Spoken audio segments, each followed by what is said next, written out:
नमस्कार, मैं हूं बालकृष्ण थरेजा। आप देख रहे हैं डेली लाइव। आइए शुरुआत करते हैं आज के मुख्य समाचारों की। जंक्शन स्थित सागरमल बैजनाथ ट्रस्ट धर्मशाला दुकानदारों के परिवार पर कार्रवाई न होने से दुकानदारों में आक्रोश, थाना प्रभारी को ज्ञापन सौंप की कार्रवाई की मांग। जिला चिकित्सालय को टाउन में ही रखने की मांग को लेकर संघर्ष समिति का बेमियादी धरना शुक्रवार को 36वें दिन भी जारी। बंद पड़ी स्पिनिंग मिल को चालू करवाने की मांग, स्पिनिंग मिल लेबर एकता यूनियन ने उपखंड अधिकारी को सौंपा ज्ञापन। आम आदमी पार्टी कार्यकर्ताओं ने जंक्शन रेलवे स्टेशन पर भिक्षावृत्ति कर सरकार के खिलाफ जताया आक्रोश। सेवा बहाली की मांग को लेकर यूटीबी कार्मिकों का सीएमएचओ कार्यालय के समक्ष चल रहा कार्मिक अनशन शुक्रवार को तीसरे दिन भी जारी। और अब समाचार विस्तार से। जंक्शन स्थित सागरमल बैजनाथ ट्रस्ट धर्मशाला की भूमि हड़पने की नीयत से ट्रस्ट का रिकॉर्ड व अन्य सामान खुर्द-बुर्द कर धोखाधड़ी करने के संदर्भ में जंक्शन पुलिस थाना में सौंपे गए परिवार पर कार्रवाई न होने से दुकानदारों में आक्रोश व्याप्त है। दुकानदारों ने शुक्रवार को जंक्शन थाना प्रभारी से मुलाकात कर कार्रवाई की मांग की। जंक्शन में रेलवे स्टेशन रोड स्थित सागरमल बैजनाथ ट्रस्ट धर्मशाला की भूमि हड़पने की नीयत से ट्रस्ट का रिकॉर्ड व अन्य सामान खुद-बुद कर धोखाधड़ी करने के संदर्भ में जंक्शन पुलिस थाना में 7 दिन पहले सौंपे गए परिवार का अभी तक किसी प्रकार की कार्रवाई न होने से दुकानदारों में आक्रोश है। इस मुद्दे को लेकर शुक्रवार को बैजनाथ सागरमल बिहानी ट्रस्ट धर्मशाला के दुकानदारों ने जंक्शन पुलिस थाना प्रभारी से मुलाकात की। उन्होंने चेतावनी दी कि यदि जल्द मुकदमा दर्ज कर भूमाफियों के खिलाफ नियमानुसार कार्रवाई नहीं की गई तो वे बाजार बंद रखकर पुलिस थाना का घेराव करने जैसे आंदोलनात्मक कदम उठाने को मजबूर होंगे। इस मौके पर दुकानदारों ने बताया कि महाराजा गंगा सिंह की ओर से बैजनाथ सागरमल के नाम की धर्मशाला के लिए शर्तों पर भूमि आवंटित की गई थी। इस भूमि पर इमारत बनी हुई है। इस भूमि पर बैजनाथ सागरमल बिहानी ट्रस्ट बनाकर धर्मशाला का संचालन शुरू किया गया। बाद में उक्त भूमि के कुछ भाग को सरकार की ओर से अवाप्त कर इसकी एवज में कुमार पेट्रोल पंप के पीछे करीब 14,000 वर्ग फुट भूमि का अतिरिक्त आवंटन किया गया। वर्तमान में स्टेशन रोड पर करीब 150 गुना 200 वर्ग फुट की भूमि व कुमार पेट्रोल पंप के पीछे करीब 14,000 वर्ग फुट की भूमि शहर के हृदय स्थल पर होने के कारण अरबों रुपए की बेशकीमती भूमि है। इसे हड़पने के लिए न सिर्फ ट्रस्टी व उनके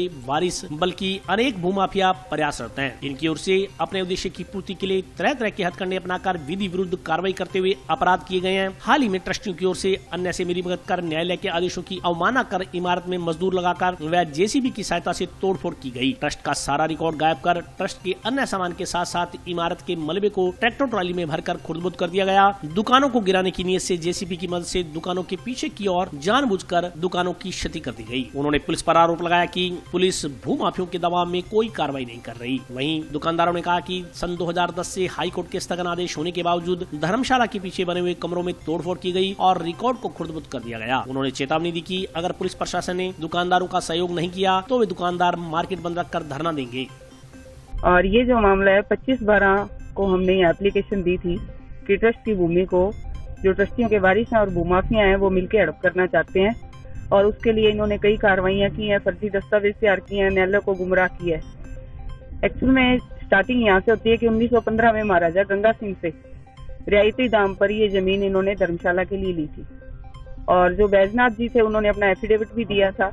उस एफिडेविट में उन्होंने रिटर्न में ये शपथ पत्र दिया है कि मैं इस जो धर्मशाला की जगह है इसको व्यय और रहन रखने का मुझे कोई अधिकार नहीं होगा और धर्मार्थ के काम के लिए मैं यूज करूंगा, जिसमें 3 विश्वा जगह हजारी सिंह खत्री की भी है, उन्होंने भी दान कर दी थी। उसके बाद सर 1916 में सारा प्रोसीडिंग पूरी होके और लगभग 1920-22 में इन्होंने यहाँ धर्मशाला का निर्माण भी करवाया। निर्माण करवाने के बाद 1932 में वो फौत हो गई, 38 में या 32 में बैजनाथ जी, और 1965 में सागरमल फौत हो गया। क्योंकि इन्होंने ये कहा था कि पटा हमारे नाम से जारी किया जाए, तो पटा इनके नाम से जारी था। उस दिन से इनके जो वारिस थे उनके मन में बेईमानी आ गई। उन्होंने क्या किया कि 2003 में एक दावा पेश किया सेशन कोर्ट में। सेशन कोर्ट में दावा पेश करके उन्होंने ये कहा कि ये जो प्रॉपर्टी है ये हमारी निजी प्रॉपर्टी है और हमारे वारिसों के नाम है। न्यायालय को गुमराह करके जो ये स्टेशन रोड वाली जगह है इस धर्मशाला की उसको तो ए भाग बताया और जो रेलवे के तबादले में इनको मिली थी जगह कुमार पेट्रोल पंप के पीछे उसको बी भाग बताया, अन्य प्रॉपर्टी को सी भाग बता के न्यायालय को गुमराह करके आपस में ही दावा पेश करके और उस पे इन्होंने डिग्री करवा ली और उसका नामांतरण नगर परिषद से करवा लिया। अब ये उस नामांतरण को लेके बैठे हैं, जांच कर रहे हैं, अधिकारियों को सब कुछ पता है। एक एक डॉक्यूमेंट्स मैंने कलेक्ट करके दे दिया है। 2 दिन पहले मैं सीआई साहब से लगभग शाम को 6 बजे मिलने आई और ये जनहित का मामला है। मुझे कहते हैं नहीं बाहर रहो आप बाहर रहो। जैसे मुझे चूत की बीमारी होती है, मैं नहीं कर सकता, मेरे पर दबाव बहुत है। दबाव है तो आप सीट छोड़ दीजिए या आप हमें रिटर्न में दीजिए। आज 7 दिन हो गए हैं, डॉक्यूमेंट्स मैंने सब कुछ दे दिए हैं। आईओ कहता है मैं जांच कर रहा हूँ। जांच आपने किस बात की करनी है? संज्ञा अपराध है या नहीं, ये तो 2 मिनट की बात है। सुप्रीम कोर्ट की रूलिंग है, ना तो ये सुप्रीम कोर्ट को कुछ समझते हैं। इन पर तो जी दबाव है बस भूमाफियाओं का। और ये मामला इतना बड़ा है, कल मेरी डीएसपी साहब से भी बात हुई है, उन्होंने भी आज मिलने के लिए कहा है, उनको भी सारे डॉक्यूमेंट्स दिखाते हैं। स्थिति में तोड़ा कि माननीय हाई कोर्ट से 2010 से स्थगन आदेश है, यथास्थिति के आदेश हैं। कोर्ट की अवमानना करते हुए, आदरणीय हाई कोर्ट की अवमानना करते हुए उन्होंने उन धर्मशाला की जो ट्रस्ट की जो संपत्ति थी उसको नुकसान पहुंचाया और उस धर्मशाला की जो ट्रस्ट की संपत्ति को, जिसमें सरिये थे, ईंट थी, बजरी थी, रेता था, खिड़की थी, सरिये थे, वो सब उठा करके ले गए। उसको खुर्द-बुर्द कर दिया उन लोगों ने।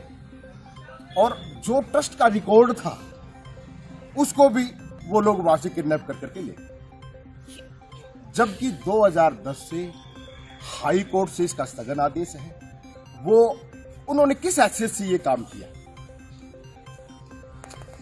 उस स्टे के मुताबिक ना तो वो अभी उस ट्रस्ट के अंदर ट्रस्टी है और ना ही वो उनको कोई मालिकाना हक है। उन्होंने वो कार्रवाई किस हैसियत से की, इसके विरुद्ध आज हम मुकदमा दर्ज करवाने के लिए थाने पहुंचे हैं और अब हम सीआई साहब से मिल रहे हैं मुकदमा दर्ज करवाने के लिए।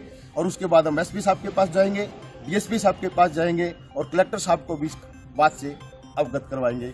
अगर प्रशासन ने हमारा सहयोग नहीं किया, अगर पुलिस प्रशासन ने हमारा सहयोग नहीं किया तो हम सारी मार्केट बंद करेंगे, धरने देंगे, पुलिस थाने का घेराव करेंगे। और जब तक इसकी पूर्ण जांच नहीं हो जाती हम चुप बैठने वालों में से नहीं है। हम ये कार्रवाई करते रहेंगे और इन भूमाफियों के विरुद्ध लड़ते रहेंगे। टाउन के जिला चिकित्सालय को राजकीय मेडिकल कॉलेज से संबद्ध बेस अस्पताल रखने की मांग को लेकर संघर्ष समिति का बेमियादी धरना शुक्रवार को 36वें दिन भी जारी रहा। पीएमओ मुर्दाबाद, पीएमओ मुर्दाबाद, स्थानीय विधायक मुर्दाबाद, स्थानीय विधायक मुर्दाबाद।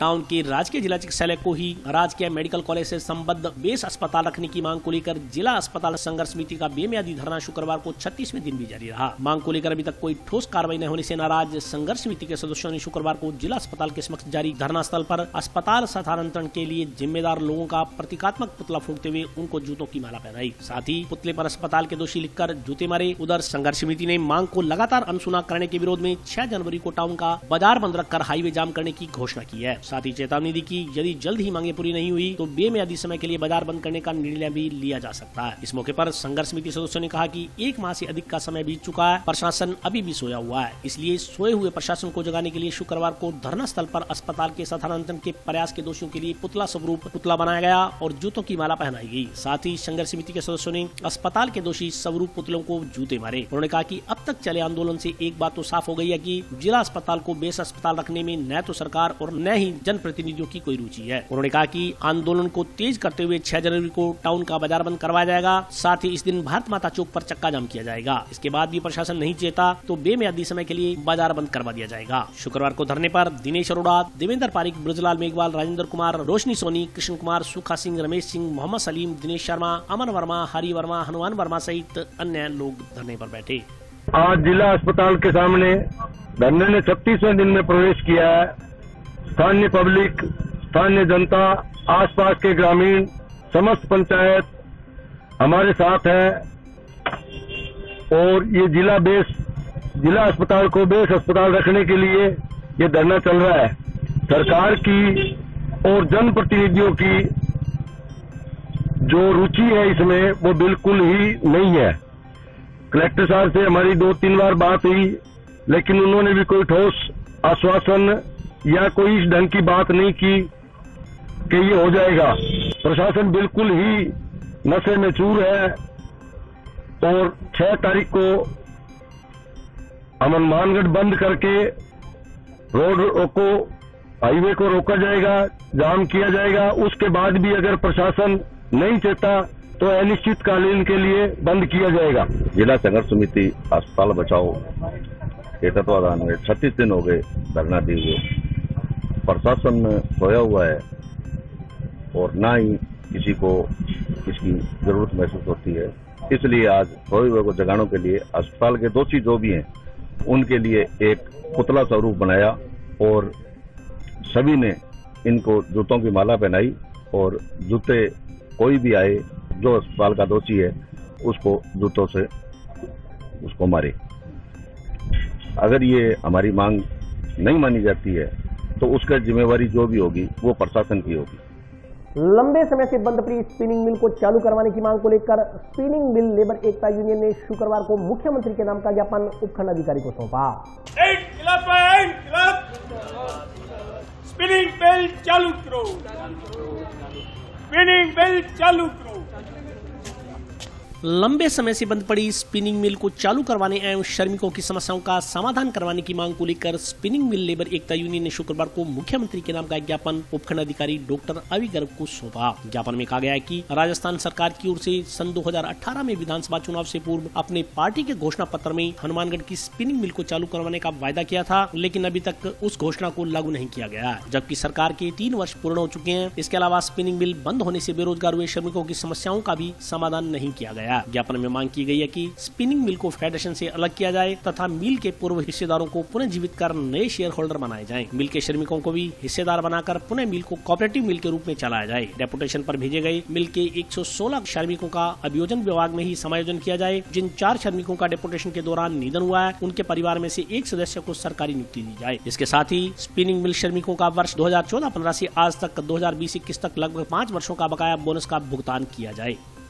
आज स्पिनिंग मिल लेबर एकता यूनियन नेटवर्क की तरफ से मुख्यमंत्री महोदय राजस्थान सरकार के नाम से जिला कलेक्टर के माध्यम से एक ज्ञापन प्रस्तुत किया गया है, जिसमें इस मिल को स्पिनिंग मिल हनुमानगढ़ को चलाने के लिए स्वतंत्र इकाई करके घोषित कर इसको चलाने और पुराने जो शेयर होल्डर हैं उनको जीवित कर नए शेयर होल्डर बनाकर श्रमिकों को भी उसकी शेयर होल्डर बनाकर इस मिल को चलाने की वकालत की है। साथ में ही जो लोग 116 श्रमिक जो है अन्य विभागों में लोक परिवार आपके भेजे गए हैं उनको आज तक समायोजन नहीं किया गया है, उनको समायोजन करने की, और 8 श्रमिक जो है जो एक्सपायर हो गए हैं उनके परिवारों को नियुक्ति देने और उनका जो आर्थिक लाभ देने की, और तीसरा जो 2014 और 15 से जो श्रमिकों का बोनस है 5 साल का उसका भुगतान करने की मांग को लेकर ज्ञापन राजस्थान की सरकार को मुख्यमंत्री महोदय को प्रस्तुत किया गया है और निवेदन किया गया है। इससे क्योंकि आपका ये चुनाव का एजेंडा था, आपने घोषणा की थी, आपका चुनाव घोषणा पत्र है कि राजस्थान की सरकार जो कांग्रेस आई की सरकार है उसने ये कहा था कि हमारी सरकार आएगी तो हमारी सरकार इस मिल को चलाएगी, जो आज तक ना तो मजदूरों का समायोजन किया गया है और ना इस मिल को चलाया गया है। हम मांग करते हैं कि इस मिल को चालू किया जाए, नहीं तो इस आंदोलन को तेज करेंगे और आंदोलन उस हद तक करेंगे कि राजस्थान की सरकार आने वाले टाइम के अंदर इस बात का एहसास करेगी कि इलाके का मजदूर और किसान, क्योंकि अभी हमने देखा है जो केंद्र की सरकार किसानों की बातों को 1 साल से सुन नहीं रही थी, आखिर में किसानों को जब किसानों ने अपनी सहायता देने के बाद सरकार को इस झुकाकर दिखाया, उसी तरीके से किसान और मजदूर एक होकर इस इलाके की इस मिल को इकलौती मिल को चलाएंगे। और अभी वक्त ब्रेक का, हाजिर होता हूँ छोटे से ब्रेक।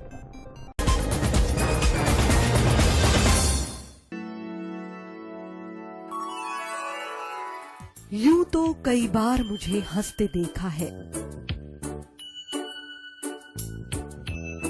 पर ये हंसी कुछ और है। ये गहना मुझ पर जचता है,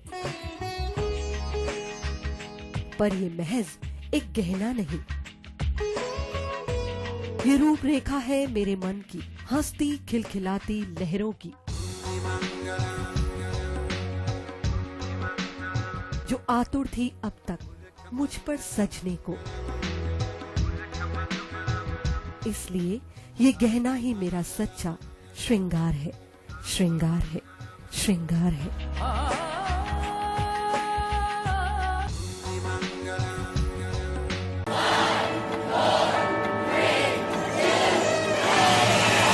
एक जनवरी 2022 से हम लोग नए वर्ष में प्रवेश करने जा रहे हैं। मैं आपके माध्यम से हनुमानगढ़ वासियों को बहुत बहुत शुभकामनाएं प्रेषित करना चाहूँगा। साथ ही निवेदन करना चाहूँगा कि हनुमानगढ़ का माहौल सौहार्दपूर्वक बनाए रखें। सभी समाज, धर्म, सब लोग एक सकारात्मक माहौल में साथ में रहें, एक दूसरे का सहयोग करें और जो त्यौहार आते हैं और जो रीति रिवाज हैं उनको बहुत ही हर्षोल्लास के साथ मनाएं। और साथ ही चूँकि कोरोना महामारी का खतरा अभी भी बरकरार है तो हमें अपने परिवारजनों का, स्वयं का वैक्सीनेशन पूरा करवाना है। और वैक्सीनेशन के साथ साथ जो कोविड एप्रोप्रिएट बिहेवियर है, मास्क लगाना, सैनिटाइजर का इस्तेमाल करना, पर्याप्त दूरी बनाए रखना, इन बातों का हमें विशेष ध्यान रखने होगा। अगेन मीडिया बंधुओं के माध्यम से सभी हनुमानगढ़ वासियों को नव वर्ष की बहुत बहुत शुभकामनाएं। सभी का स्वास्थ्य अच्छा हो। मैं अपनी तरफ से हनुमानगढ़ पुलिस की तरफ से, राजस्थान पुलिस की तरफ से सभी हनुमानगढ़ वासियों को बहुत बहुत शुभकामनाएं देती हूँ कि आने वाला वर्ष हम सब के लिए स्वस्थ, सेहतमंद रहने का हो। हम कोरोना का जो प्रकोप चल रहा है उससे सभी लोगों को मुक्ति मिले और आने वाला वर्ष सभी के लिए सुख और समृद्धिदायक हो। साथ ही मैं हनुमानगढ़ वासियों से सभी से अपील करना चाहूंगी कि इस वर्ष में हम सब मिलकर एकजुट होकर प्रयास करें कि नशा जो हमारे क्षेत्र में इतना व्यापक स्तर पर प्रचलित हो रहा है उसको रोकने का हर संभव प्रयास करेंगे, अपने आसपास के लोगों को जागरूक करेंगे और जो नशे में लिप्त लोग हैं, जो या तो सेवन कर रहे हैं, उनको नशा छोड़ने के लिए प्रेरित करेंगे और जो इस काम में लगे हुए हैं उनके खिलाफ पुलिस को सूचना देकर ज्यादा से ज्यादा उनके खिलाफ कार्रवाई का प्रयास करें। इसके साथ ही साथ जो ड्रग्स और इस टाइप का नशा है, इसके अलावा बीड़ी, सिगरेट, पान, गुटखा, ये भी स्वास्थ्य के लिए बहुत हानिकारक है। तो पूरा प्रयास करें हम सब मिलके कि हम इस नशे की आदत से मुक्त हों और अपने जीवन को सुखी और सेहतमंद। प्रिय शहरवासियों, आपको विदित ही है कि 3-4 दिन के बाद नया साल आने वाला है और जो हमारी जो पिछली यादें, जो पिछला साल निकला है वो कोरोना से काफ़ी उससे बुरे हाल हुए थे और बहुत से लोगों को इससे भारी नुकसान उठाना पड़ा है। किसी ने अपना प्रियजन खोया है, किसी ने कुछ खोया है। तो इन बातों को भूलते हुए हम नए साल के अंदर प्रवेश करने जा रहे हैं और मैं भगवान से प्रार्थना करता हूं कि आने वाला साल आप सब के लिए खूब धन धान्य और समृद्धि लेके आए। धन्यवाद। जय हिंद। सभी हनुमानगढ़ वासियों को अंग्रेजी नववर्ष 2022 की हार्दिक शुभकामनाएं। कोरोना का कहर दोबारा से शुरू है तो मैं सबसे अपील करूँगा कि जो इसका नववर्ष का उत्सव है वो प्रयास करें कि घर पे बैठ के मनाएं, अपने परिजनों के साथ, अपने दोस्तों के साथ भीड़भाड़ ना करें, दूर रहें लोगों से, निश्चित दूरी बना के रखें, मास्क का प्रयोग करें। फिर भी अगर आप नववर्ष मना रहे हैं तो ध्यान रखें उन्हें। उन्हें सबको नववर्ष की बहुत बहुत शुभकामनाएं। नमस्कार दोस्तों, मैं हूं आपका दोस्त बालकृष्ण थरेजा। दोस्तों, कुछ दिन बाद हम लोग नए वर्ष का स्वागत करने जा रहे हैं। ईश्वर का लाख लाख शुक्र कि उसने हमें जीने के लिए 1 वर्ष का समय और दिया। नए वर्ष के अभिनंदन को लेकर तैयारियां शुरू हो गई हैं, मगर कोरोना का नया वेरिएंट ओमिक्रॉन जश्न के आगामी मौके पर पानी फेर सकता है। सरकारें असमंजस में है कि वह न्यू ईयर सेलिब्रेशन की परमिशन दें या न दें। खैर, क्या होगा यह तो समय बताएगा, मगर हम सबको कोरोना प्रोटोकॉल का पालन अवश्य करना चाहिए। नववर्ष में राजनीतिक, सामाजिक रूप से देश में बहुत कुछ नया होने वाला है। ईश्वर करे नए साल में हमें इस नामुराद कोरोना बीमारी से हमेशा के लिए निजात मिले। बहरहाल नए साल का स्वागत इस सेब के साथ। दिलों की धड़कनों को जोर से धड़कने दो, जो सोए हैं अरमान अब भड़कने दो। खुशी से झूम कर आया है नया साल, उठो खिला दो फूल तमन्नाओं को महकने दो। तमाम दोस्तों को नववर्ष की बहुत बहुत शुभकामनाएं। नमस्कार।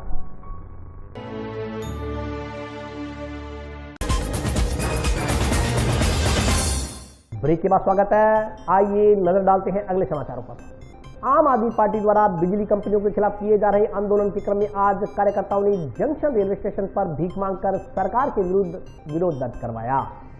टाउन स्थित विद्युत विभाग के समक्ष 200 यूनिट बिजली निःशुल्क दिए जाने की मांग को लेकर आंदोलन कर रही है। इसी क्रम में आज आम आदमी पार्टी कार्यकर्ताओं ने जंक्शन रेलवे स्टेशन पर बिजली कंपनियों के लिए भिक्षावृत्ति कर अनूठे तरीके से विरोध जताया। इस मौके पर बोलते हुए आम आदमी पार्टी जिलाध्यक्ष सुरेंद्र बेनीवाल ने कहा कि पूरे देश में केवल राजस्थान प्रांत ही ऐसा है जिसमें अत्यधिक महंगी बिजली उपभोक्ताओं को दी जा रही है। इससे उपभोक्ताओं को आर्थिक हानि उठानी पड़ रही है। आम आदमी पार्टी 200 यूनिट निःशुल्क बिजली देने सहित विभिन्न समस्याओं के समाधान की मांग को लेकर आंदोलन कर रही है। उन्होंने कहा कि आंदोलन के इसी क्रम में आज रेलवे स्टेशन पर यात्रियों एवं ट्रेन में भीख मांगी गई। इस दौरान गोपाल वर्मा, गोपाल मेघवाल, दर्शन लाल, ओम प्रकाश, हंसराज, बनवारी लाल, रामप्रीत, ललित चौधरी सहित अन्य कार्यकर्ता मौजूद रहे।